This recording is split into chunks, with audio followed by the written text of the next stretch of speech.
Well, thank you very much, Nate.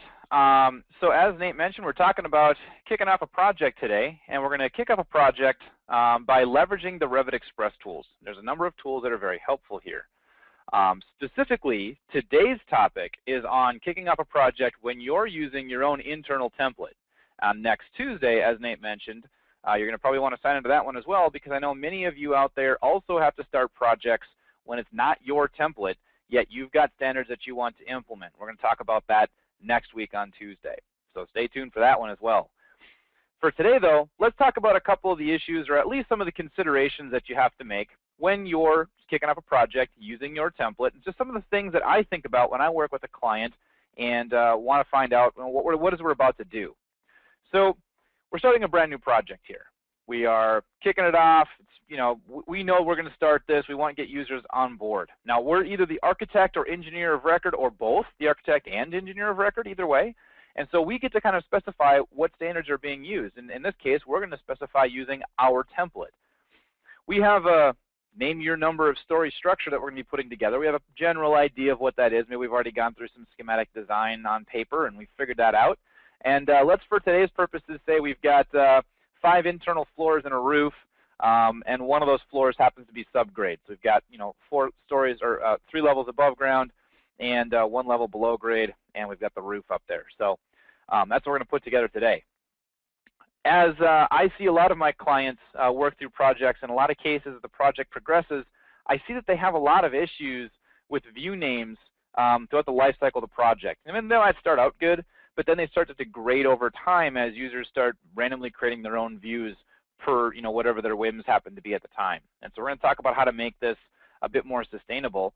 And then we also, in a lot of cases, have issues with links and some general visibility issues in projects. I see that a lot in my clients' offices. All of a sudden they'll start calling me, a couple weeks into a project, how come I can't see the blob that I think I'm supposed to be able to see? And this today will hopefully help you find out a little way of controlling that to minimize some of those issues. Now, if users are making completely brand new types of views, this might not resolve all of it, but this should certainly help you with some of these workflows here. So with that, let's start talking about the tools that I'm going to be showing off today. There's 4 tools in the mix that I like to use at the beginning of a project, especially if I'm a BIM coordinator and have access to the manager suite as well. So import link manager is one of them, and this just helps me to ensure that I have proper link settings in my project.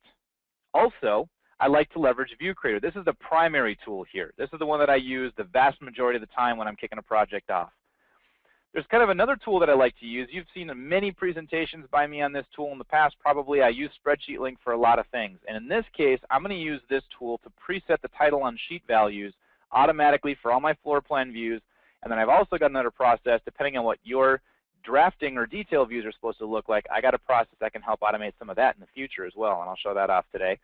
And then finally, of course, we're going to talk about Bim List to talk about making sure users have proper access and easy access to the standards you want them using. All right, that said, let's actually jump into the demonstration here and get right into Revit. I'm not a big person on death by PowerPoint, so let's dig into Revit directly here. Now, normally you see me starting in my traditional office building project, but that would be a different workflow. In this case, we're starting a brand new project. So I'm going to go through the workflow that I would normally use. I'm going to go ahead and use the Open command. I will select on the template project that I want to work with, and I'm assuming all of you are using template projects. If you're not, I highly recommend you consider the possibility of using a template starter project. In my case, I just have the architectural portion here, but you may also have a structural portion and a mechanical portion, electrical portion, a plumbing portion, any discipline that you're going to deal with, whether you are actually modeling it or just linking it in. If you're going to deal with that discipline, you should have a file in the mix here that's going to be available for you. And I'll show you some of why you will want that. They're just like little placeholders for links or leveraging an actual starter project file. Now, the reason why you would want to use this is because you can now specify a lot of things that you could not before. You can pre-set up all of your work sharing, at least template it out for the most part. You can have links pre-inserted. You can have view templates that are all configured and based on those links to automatically control certain visibility in different types of views. If you just start with a Revit standard template file, the vast majority that you can't do. You can't have links in a template file. It doesn't like that very much. You can't then have view templates that are pre-configured fully, including the links and considering the links. And even if you could have links in there, the most important thing with having, well, I should say not even if, the most important thing about having links in there, at least in my opinion, is making sure that they're in there origin to origin and pinned in place. That's critical. By you pre-creating this template as a starter project and having just some dummy links sitting there that users can reload from later, what that'll let them do is simply reload those links, and all of a sudden the link is in the right place, it's already pinned, it's on the right work set. That's three things that are, you know, huge issues in a lot of cases with a lot of clients. And then also it kind of establishes the fact that the work sharing is already pre-canned. So if you did have links in your template file, and which I think recently you could do that, but by having links in a template file, later on when you actually enable work sharing, those links all go to the default work sharing, the work set 1, and then users have to go through the process of switching out what work set those links actually belong on. And I've seen a lot of problems with visibility over time when users don't properly swap out the work sharing portion for links. So number of reasons. I just like to kind of pre-can all of that. They don't have any problem with it. They open up a template. This is a template effectively. It doesn't have the name of a template. It's not an RVT, but it's a template. It's a starting point, a standardized starting point, and that's the point of a template, whether it has the name or not. So this happens to be a template that has work sharing pre-enabled with links. I'm going to go ahead and open it detached from central. That's the process that I use. I'll go ahead and open this up. Detach and preserve work sets. That's part of the big thing here, is having work sharing pre-enabled. That way the users know exactly what work sets they're supposed to be using, and possibly even the default work set that I want them drawing on active right away. This one here, it actually doesn't have the proper work set active. It looks like the link mechanical electrical work sharing work set is actually active right now, but I'll set the other one in a moment here.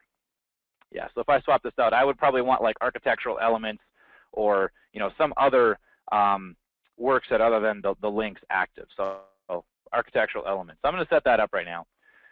I do already have 3 links placed inside of here. They are all linked origin to origin, but one thing that I wanted to use, remember that tool I was talking about, using that import link manager tool?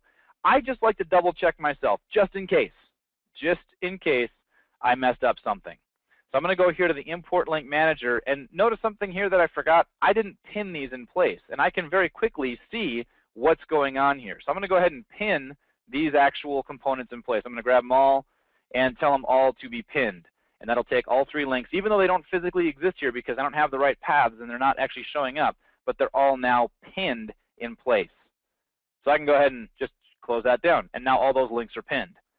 So really quick, easy way. That's one simple tool that I use at the beginning of a project for my links specifically, just to make sure they're pinned. I'm pretty sure I got them origin to origin. I don't want to unlink them and relink them because then I'll screw up on my view templates. But I do want them pinned, so I've done that. I do know that they're already all in the right work set, and I can find that out really quickly if I was unsure by just doing a select all instances in the project, and even if there's anything visible, I can see that that link is the one that I clicked on here was electrical. It's on the mech-elect work set, and it's on the type work set also of mechanical electrical. This is the part that when users start a project without having work sharing enabled and they enable work sharing, they always forget to switch this, and later on this tends to cause a lot of problems.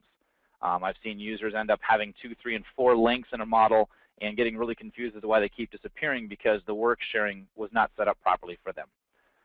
Yeah, it's a user training issue, but it's one that you can just completely avoid if it's already pre-set up. Okay, so that was the first tool. The next tool that I'm going to use is View Creator. Now in this project, if you look over here to the left-hand side, you'll notice that on my floor plans, I've only got a single site plan underneath new construction. I don't have any existing phase stuff. I do have some export default views that I like for 3D. I usually have those in almost every one of my projects if I'm doing a lot of view exporting for people.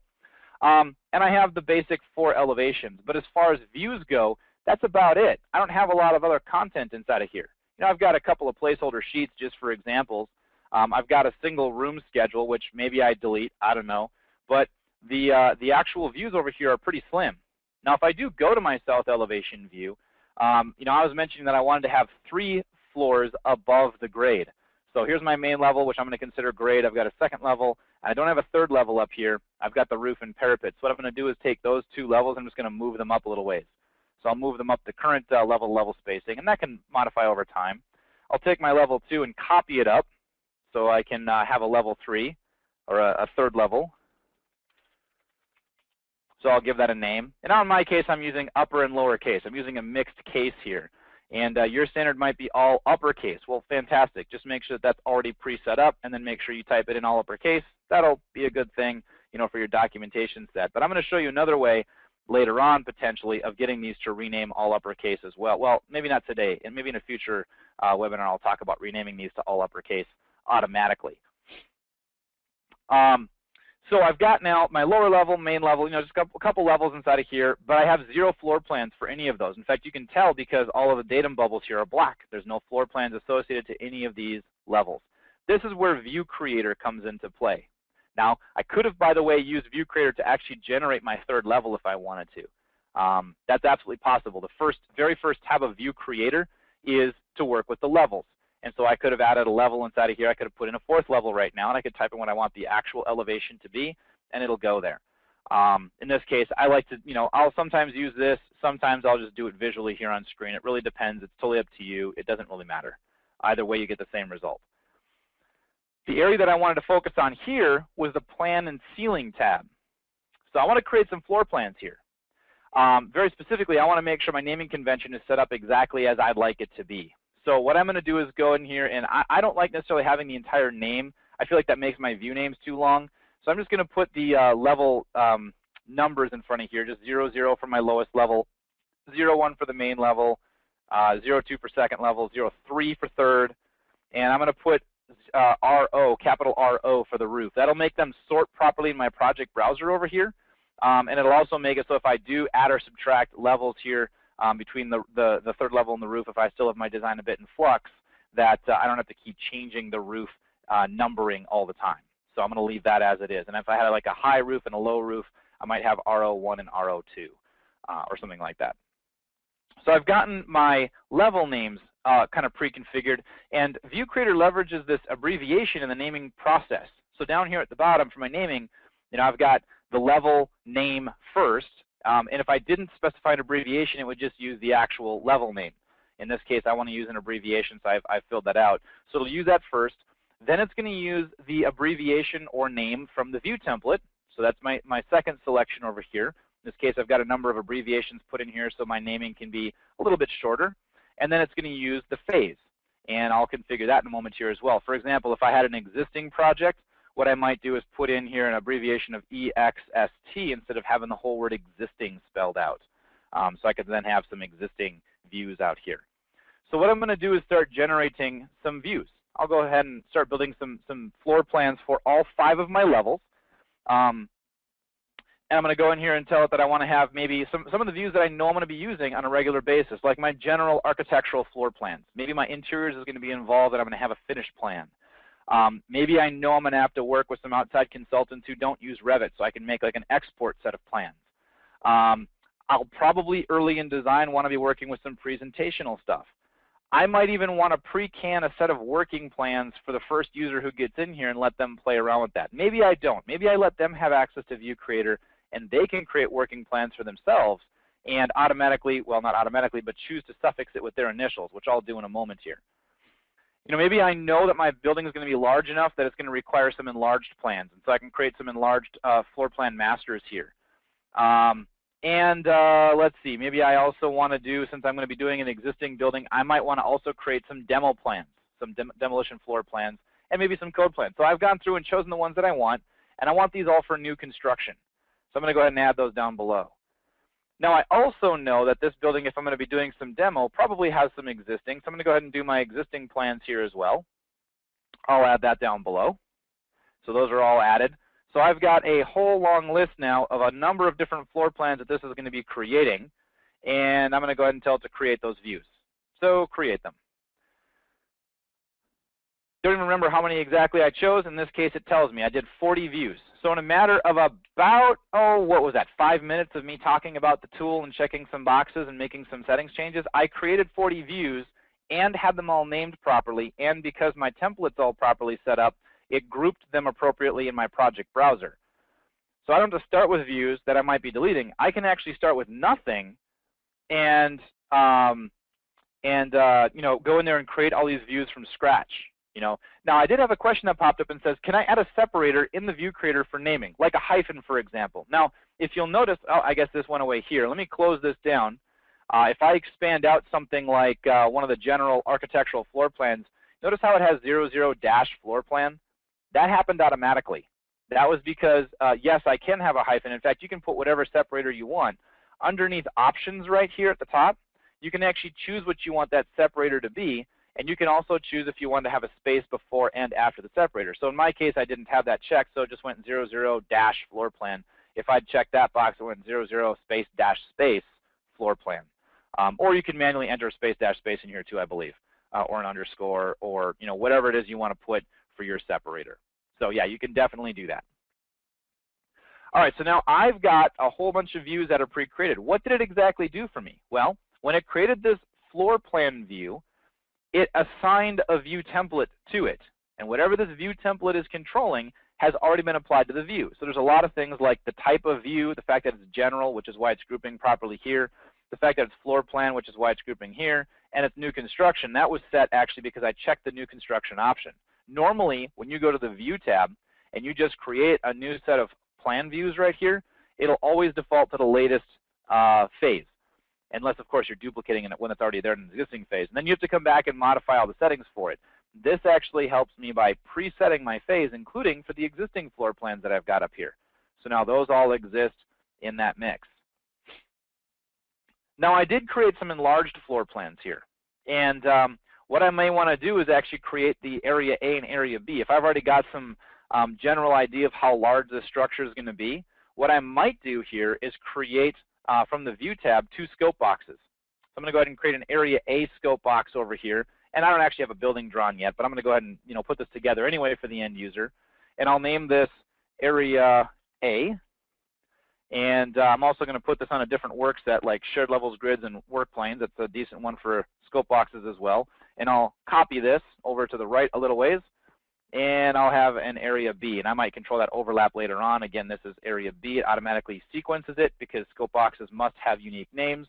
I'm going to put that again on shared levels, grids, and work planes, so it's on kind of a common work set there. And I'll just kind of bring in my boundary area here a little closer. So I've got 2 areas out here. And again, I'm not exactly sure where the building's going to sit or how large it is, but at least I've given them kind of an idea. They can adjust these scope boxes in a minute, and it will automatically adjust the area A, area B boundaries here for those enlarged plans. And it'll do that because in Express Tools here on View Creator, once again, I'm going to go through the process of creating some dependent views. So in there, I wanted to use those master plans. I'm going to go ahead and use the area A and B for each of those masters. I'm just going to check the boxes here. Let's see, I'll grab these ones, master and master. Grab the master views here. And I'll grab the roof master, so I have the all 5 levels of my building with those dependent views, or the master plan views specifically, kind of owning the dependent views underneath them. So I'm going to go ahead and create those views real quick. I should see those 10 views created over here. It says it created 10. If I expand this out, I've now got the floor plan master area A and area B.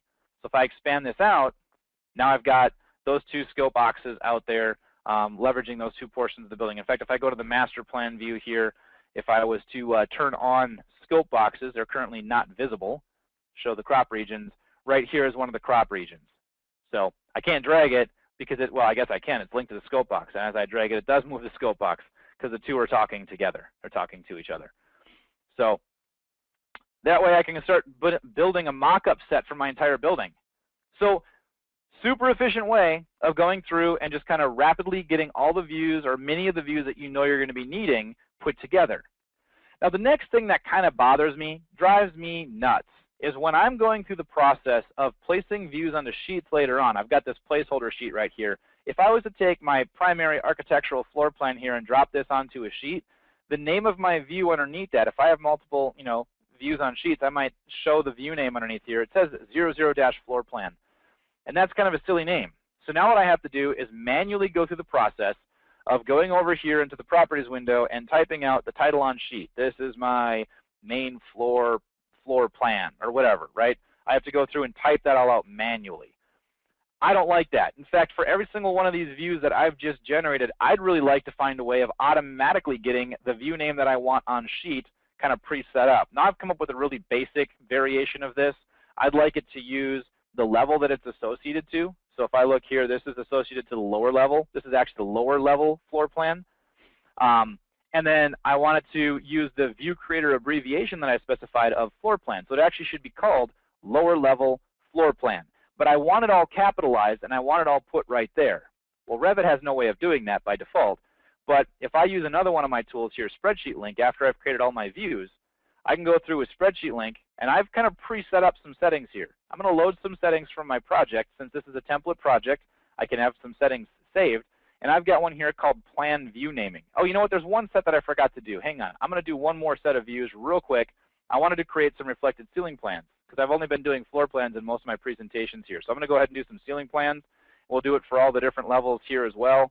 And I'm going to go ahead and use the reflected ceiling plan, just the basic general one for new construction. So I'm going to add those below and tell it to create those.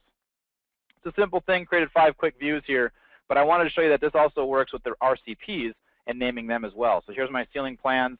I've got one of them. There's no title on sheet, and it's got a silly name that'll show up on the sheet when I drag it out there. So let's go back to Spreadsheet Link now, and let's try and leverage this tool real quick. So I'm going to go ahead and load some settings from my project. I'm going to use the Plan View Naming tool here. I'll load that up.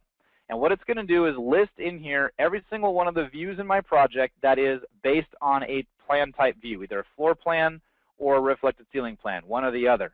And it'll take the associated level and the view creator abbreviation and give me that name for every single one of them automatically all the way down the list. So all of those now are showing me the proper names, which is fantastic.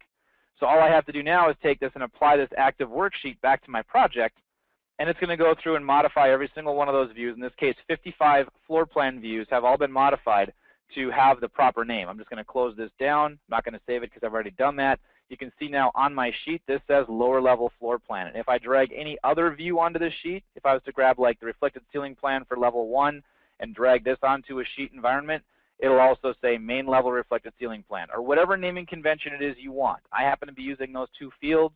You can use pretty much whatever fields. Long as you can turn them into text, you can leverage them. So my Excel formula is actually rather simple. You want to see what that one is? Well, of course you do. You're like, oh, how did he do that? That's pretty amazing. If I go to Spreadsheet Link, I'll build this up from scratch for you and show you exactly the settings that I did. So I went to Views. I'll add that across.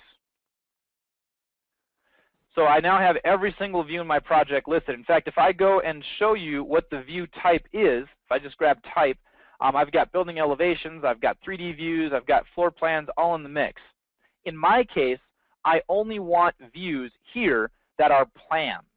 So I'm going to go back to my view filters, and I'm going to filter by the type of view. I don't actually have to have it included in the list. In fact, I might pull it out later. My previous example didn't have that. I'm going to have type here, and I'm going to say if it contains the word plan. So if it contains plan, only show me that one. Now in this case, as soon as I click away from that field, it's already filtered it all out, and I'm seeing only plan views here. Plan views, which is floor plans and ceiling plans. So that's what I wanted to use for this naming convention. So on the parameters then, what I leveraged was the associated level, which is a parameter for every single view. In fact, if I pull this over here, you'll see the view that I'm in.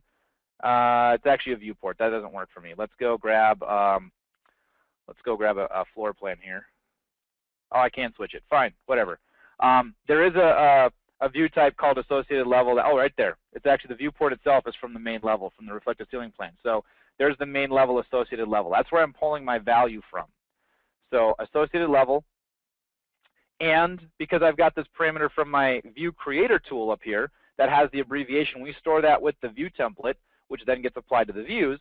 I know that this is supposed to be a reflected ceiling plan. That's a part of my view name, and it's also a part of the title on sheet in my case. So I'm going to go ahead and use the view creator abbreviation. Now, if you had a different parameter that you wanted to use, you could certainly go ahead and do that. The last thing that I want to work with here is the title on sheet. Now, I'm going to take the type value because I don't really care that it's a floor plan or ceiling plan at this point. I'm just going to yank that out of there. So I'm going to pull it out. Now if I did care and I wanted to have RCP as an abbreviation, I could do some kind of a lookup and say, if that says reflected ceiling plan or ceiling plan, make it say RCP or whatever in the view name. In this case, though, I'm just going to keep something really, really simple.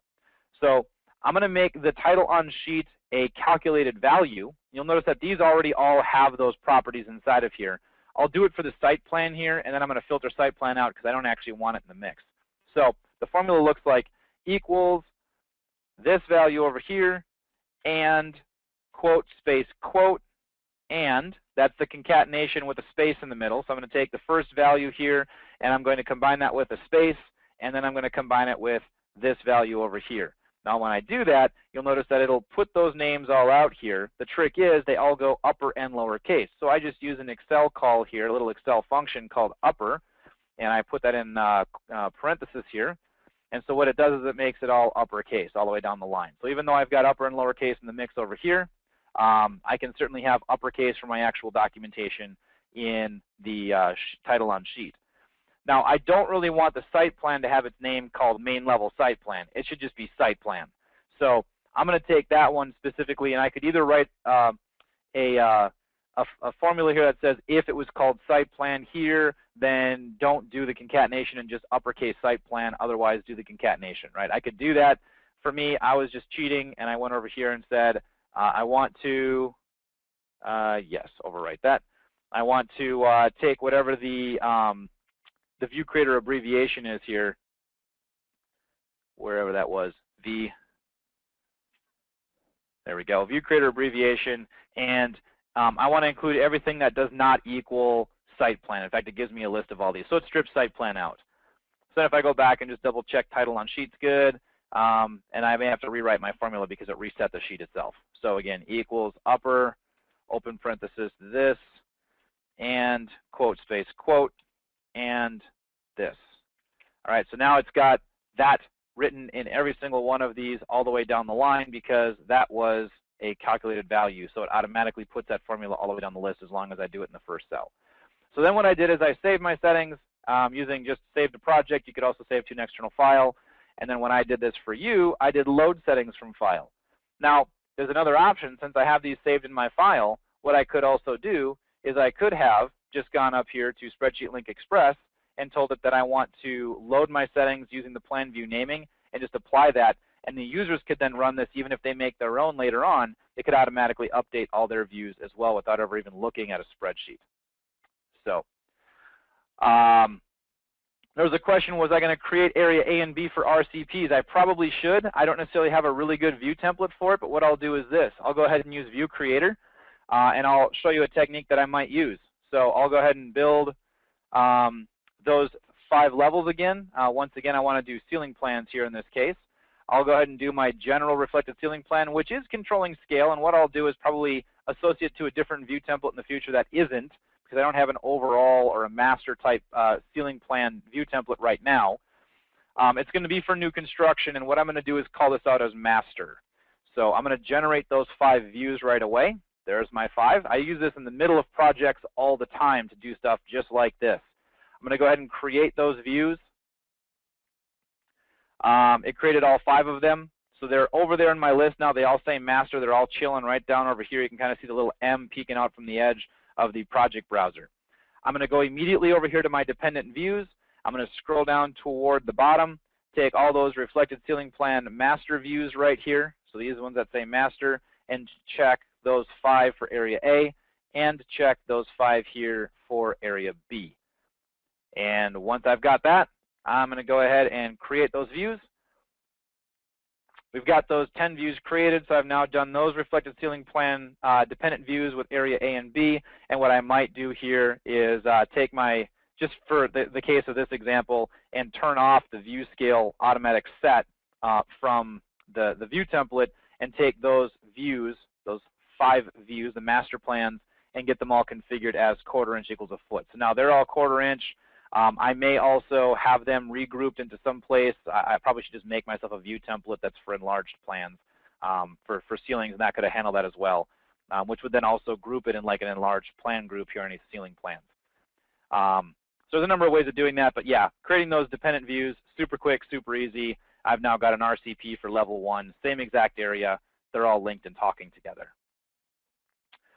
Now there was a comment that said when schedules have calculated parameters, these don't come through in using Spreadsheet Link. And you're absolutely correct. Calculated values are not actually a field, an actual parameter on an object. And what Spreadsheet Link does is grabs parameters on objects. So what I would do for that is I would start with the schedule if I wanted to do that. I would start with like a schedule that has a calculated value in it, use all of its fields, and then when there was a calculated value, I would just make my own field. In fact, what I would do probably is I'd make a parameter in the actual family or as a project parameter through Spreadsheet Link, and I would put my formula in that column. And then not only do I get the calculated value to work inside of Spreadsheet Link, but if I make it a shared parameter, I can also tag the resulting value. I did a presentation on this not too long back about Spreadsheet Link and room occupancy calculations, leveraging the occupancy and doing a real calculation and being able to tag it and show it in the floor plan. So definitely take a look at some of our previous webinars up on YouTube for that. I'm not sure if Nate remembers exactly what the title of that one was. I don't off the top of my head, but you know, there's a lot of ways of leveraging Spreadsheet Link for that, where Revit just does a calculated value and shows you a result in a schedule, but you can't use it anywhere else. So I've become less of a fan of that, and I've started actually making parameters and objects that are able to leverage Excel's formulas. So that's my workaround, is to make an actual parameter and let Spreadsheet Link have a formula there. Okay, the last portion of this presentation today, what I'm going to do is show you the final thing here, which is how users then get access to content. This isn't necessarily kicking off a new project. Well, it kind of is, because they really need to have access to content when the project starts up. If I go down to my families list here, I go down into my walls list and basic walls. As an architecture user, I like only having the simplistic options here when users start out. Sometimes the users who start out a project aren't the most advanced of users, and I don't want to give them a mile-long list of wall types, because it's just overwhelming sometimes. But I do want to give them access to those wall types in an easy and meaningful way without them ballooning my file size as the project continues over time. So I don't necessarily like the whole concept here of using manage and transfer project standards, because first of all, I have to go open another project file. Then I have to do transfer project standards and choose the 1 or 2 categories that I want, which then brings those objects across, but it brings all of them. You can't subjectively go, well, I just want this 1 or 2 wall types from this project. You get every wall type in that project if that's what you're working with at the time. Or the same thing with railings or stairs, right? In my railings list right down here, underneath my actual railing types, I've only got a generic railing.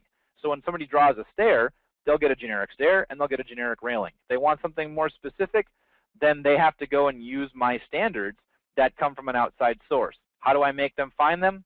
Well, I'm going to go here to my Revit Express tools and use my Bim List Browser. This tool right here, it's actually a free tool. You can get that right now today and kind of play around with that. This tool lets me source content either from my RFA files, my Revit family files, the component families that are on my network, and from system families that come inside of projects. So in this case, if I wanted to start grabbing something like a wall type, I might go to my architectural sort of source sample file here, where I've got some ceilings. I can have ceilings in the mix. I've got, well, I don't have any details in that file right now.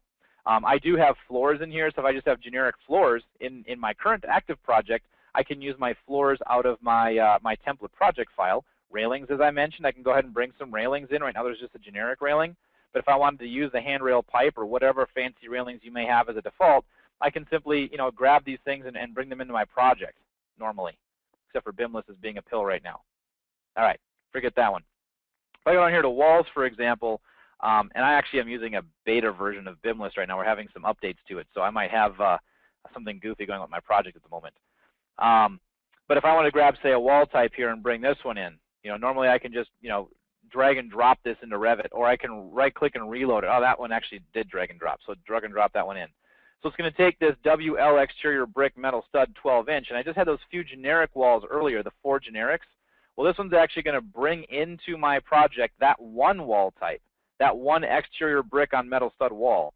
That's got a full 12-inch section depth to it.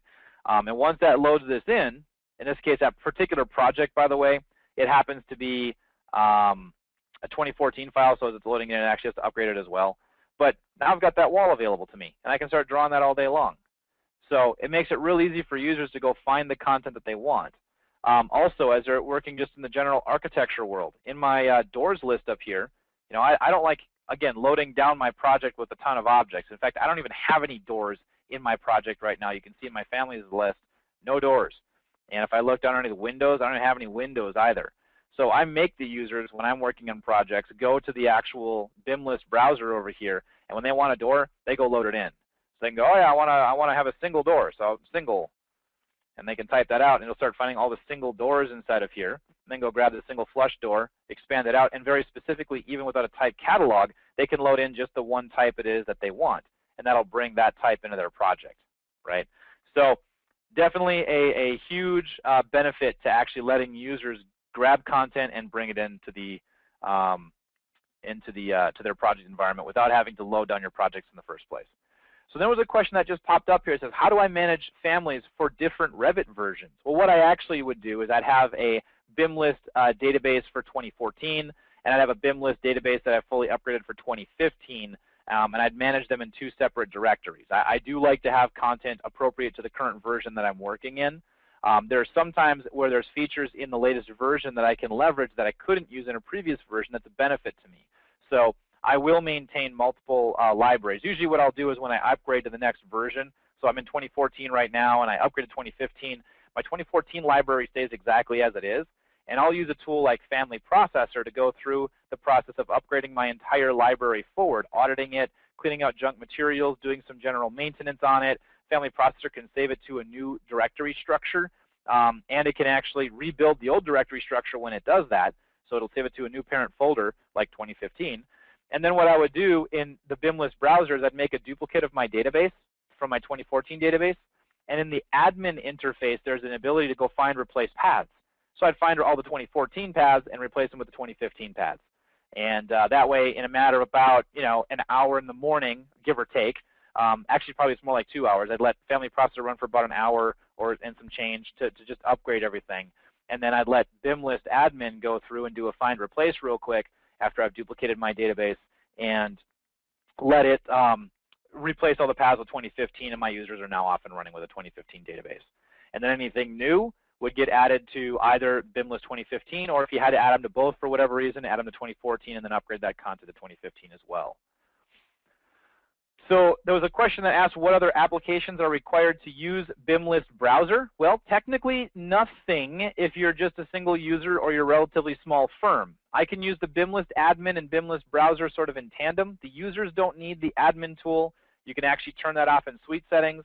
The users only need the Bim List Browser tool itself. Now, if you're a somewhat larger firm, or especially if you have multiple sites, multiple physical locations for your offices, you may want to consider the use of a tool called Bim List Server. It helps the process of taking the database that's generated by the Bim List admin tool, and it helps propagate it around to all the users who are using the Bim List browser environment. So not a required tool, but certainly it's encouraged. That tool is actually not free. It does have a little bit of a cost to it, just so you guys are aware of that. But if you want to talk with one of our sales team, you can certainly ask them some questions about that process. So then there was a question that says that they may have missed it, but how did I create all the doors and types I'm showing in the Bim List browser? Did I use something like the SuperDoor configurator? And in this case, no. These are just the out-of-the-box pieces of content. I'm not using SuperDoor. That's probably a bad example. I should use something like Windows instead. We do actually have a tool called SuperDoor configurator that helps you with the process of actually building doors. But no, these are just the out-of-the-box doors. I use this from the traditional directory. So this is just the basic double flush that you'd see in a lot of projects out there before using something like a SuperDoor.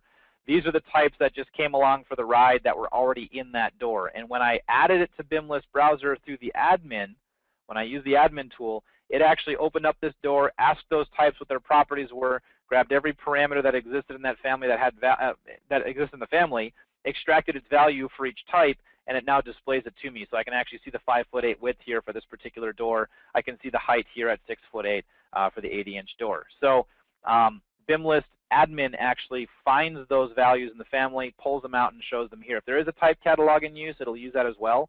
I didn't want to dig too deep into actually using the Bim List admin tool today. We have other presentations on that one that are already recorded, so I didn't want to get too deep there. But this definitely is a tool that you could potentially use. Probably not for doors though. Yeah, if you guys are using SuperDoor Configurator, ignore this one. There was a question as well that just popped up about icon generation. Can I control what those icons look like? Yes, absolutely you can.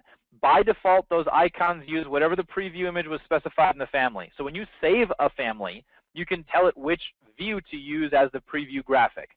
If you carefully manage that, you could get those icons to look pretty good. If you wanted something very specific on that family, and you wanted to go back through and explicitly maybe use like a manufacturer's door image from their website or something, or a window image, for example. I'll start talking about Windows since we've got the configurator tool. If I click on one of these components here, I can right-click on the family itself in the Bim List administrator interface, and I can tell it to change the preview image. And basically what I can do is go grab a PNG file. It has to be a PNG in this case. Grab a PNG file and leverage that as my preview image, and then it'll show that in place of whatever is in here right now. And I believe in the user guide it talks a little bit about what size that image is best at, but it's up to you if you wanted to optimize the image or not. Are there any tools that are coming to automate the placement of views on sheets? We have talked about it a number of times internally. There's a number of theories in the works. There's nothing that's actually there right now to automatically place views on sheets in the correct position. There is a tool that we have here called, where's it at here, Fab Sheets. And Fab Sheets does have the ability to generate some views. They're usually designed to be micro parts of your project, smaller portions. With that, after you've generated those views from Fab Sheets, you can have it place the views on a sheet, and it drops them all at the origin point in the lower left-hand corner usually. So it doesn't necessarily place them exactly where you want them. We are, again, as I mentioned, looking at a way of kind of trying to template out how to place views on sheets in a proper way. If you've got some ideas around that, like how you think you might want us to help logically find that out, and how you'd want us to specify that, certainly get in contact with us. We're always interested in new tools. We always want your feedback. It's a tool we've been interested in for a while, like I said, but we need your feedback to really kind of lock that down. Now, there's a question that just popped up here a moment ago. It says, what's the most current version of the tools? It is 5.1.12. That's the most recent version of the tools, 5.1.12. In fact, if I pull up one of these tools that I was using today, like View Creator, and I go here to the application menu, and I go to About, right here, I am on the latest version, and I believe that is 5.1.12. So that's what I'm using right now. Those of you who have a version more recent, I believe, than 5.1.2 or 3, you should be able to just use the download the latest suite installer version here, and it'll let you know if you need to go ahead and download the latest version. You can get that pretty easily for both the project suite and for the manager suite. I believe they're both on 5.1.12 right now.